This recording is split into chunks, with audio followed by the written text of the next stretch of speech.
Alors ici, vous voyez, j'ai ouvert la photo donc qui vous a été fournie, bien évidemment. Et donc le but, ça va être de faire disparaître la jeune fille de l'image. Alors évidemment, c'est un cas qui est très difficile. Donc on va voir déjà ce que fait Photoshop, ce que Photoshop a dans le ventre, voilà, est-ce qu'il arrive à supprimer, à effacer, à reconstruire surtout la partie manquante. Donc pour cela, je vais aller dans Sélection et on va demander Sujet. Donc on va détecter, il va détecter automatiquement le sujet, la silhouette. Voilà, donc jusque-là, ça marche plutôt bien. Ensuite, je vais aller dans Sélection, Modifier, on va la dilater, donc on va l'étendre un peu de plusieurs pixels. Je vais demander 10 pixels, voilà, comme ceci. Alors, je vais un peu zoomer ici avec Alt molette, parce que, vous voyez, avec le lasso, je vais rajouter quand même la partie ici des fils. Vous voyez, il y a les fils qui pendent. Donc, je vais quand même rajouter cette partie pour dire à Photoshop, attention, il y a des fils quand même qui pendent. Voilà, comme ceci.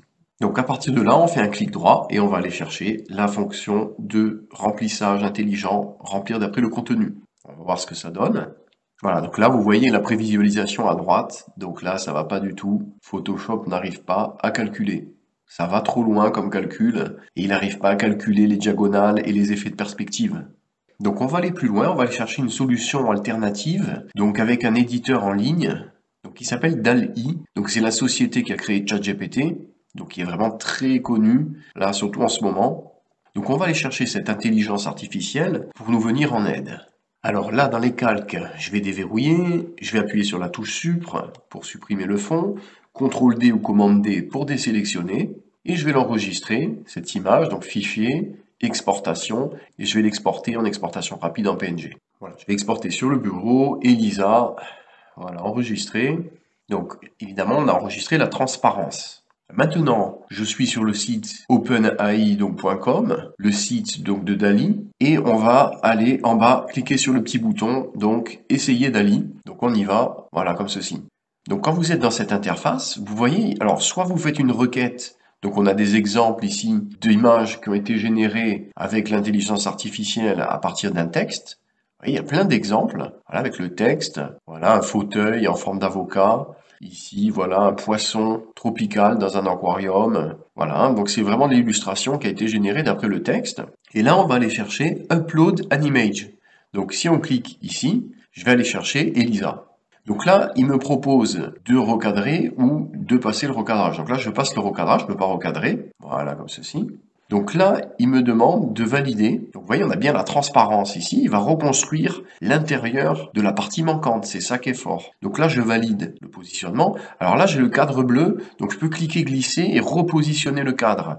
Il va réinventer la partie, par exemple, ici, au-dessus et en dessous. Et la partie aussi dedans. Donc toute la zone où il y a de la transparence, il va reconstruire. Donc là-haut, je vais simplement lui donner une description du décor. Donc qu'est-ce que c'est que ce décor? Donc c'est Train Station. Voilà, donc ce sont les rails d'une station pour les trains. Voilà, et ici, je vais aller demander générer. Donc là, qu'est-ce qu'on fait? En fait, on utilise la puissance de détourage de Photoshop, qui est meilleure que celle de DALL-E, et on va combiner ça avec l'intelligence de DALL-E, l'intelligence artificielle, pour reconstruire les morceaux qui manquent, d'après une description. Donc là, on va générer le calcul, et on va voir ce que ça donne. Voilà, donc là, il va reconstruire les parties manquantes, donc les parties avec les pixels transparents, les petits carreaux. Il réfléchit, donc il y a un gros calcul.